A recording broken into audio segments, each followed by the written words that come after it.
l'Assemblée générale ordinaire organisée par les anciens délégués de l'Université Cheikh Anta Diop en ce jour du dimanche 18 août 2024. Merci beaucoup. Nous voudrions d'abord remercier nos amis de la presse.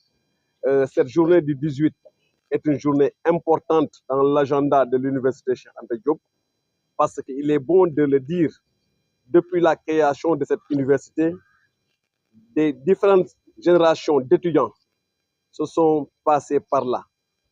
Et les autorités avaient pris des textes pour véritablement faire de telle sorte que dans les facultés, 5 facultés et écoles et instituts, qu'il puisse y avoir des gens qui seraient élus par leur pairs, qu'on appelle des délégués des amicales.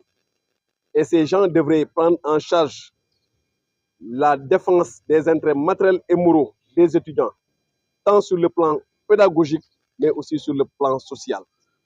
Et ces différentes générations de délégués ont quitté l'université depuis les années 60 jusqu'à nos jours.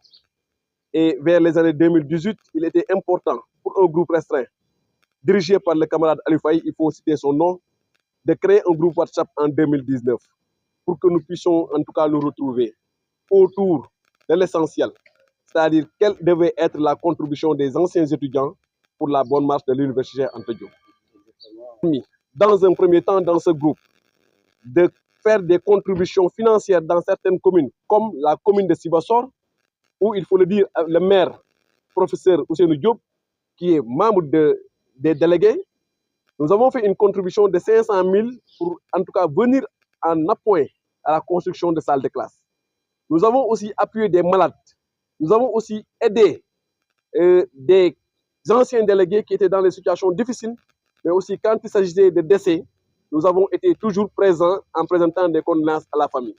Et donc, pour nous, il était important de formaliser tout cela pour que nous puissions avoir un cadre beaucoup plus formel qui va nous permettre de mieux être beaucoup plus solidaires entre nous, de nous entraider, mais aussi d'apporter notre contribution dans la marche de l'université, dans la pacification de l'espace universitaire, mais aussi dans la marche de ce pays, le Sénégal, que nous partageons tous. Et donc, c'est la raison pour laquelle les anciens étudiants de la diaspora, qui sont aujourd'hui même ceux qui sont actuellement dans le pays, nous nous sommes organisés et nous avons dit qu'il faut aller vers l'Assemblée générale pour véritablement mettre quelque chose de concret qui va nous permettre véritablement d'être reconnus par l'État du Sénégal et de mieux, en tout cas, apporter notre contribution dans le domaine de l'éducation, mais aussi de l'enseignement supérieur. C'est l'objet de cette réunion et nous félicitons tous les collègues, tous les anciens délégués qui ont quitté. Certains ont quitté la France, d'autres le Canada, d'autres ont quitté, en tout cas, l'Europe, l'Amérique, l'Asie. Tout le monde est là. Les autres sont en train de suivre l'Assemblée générale par, en tout cas, via Google Meet. Mais aujourd'hui, une bonne présence d'anciens délégués est dans la salle. Ce qui nous a beaucoup marqué, c'est la présence de ministres, d'anciens directeurs, des directeurs actuels, mais aussi des ministres qui sont actuellement en fonction et des directeurs, et qui ont appuyé pour que véritablement cette journée puisse être ce qu'elle est aujourd'hui. En tout cas, nous allons nous pencher dans des ateliers et venir en plénière. Et à la fin des travaux, en tout cas, nous allons faire un communiqué qui va permettre véritablement d'informer l'opinion nationale et internationale.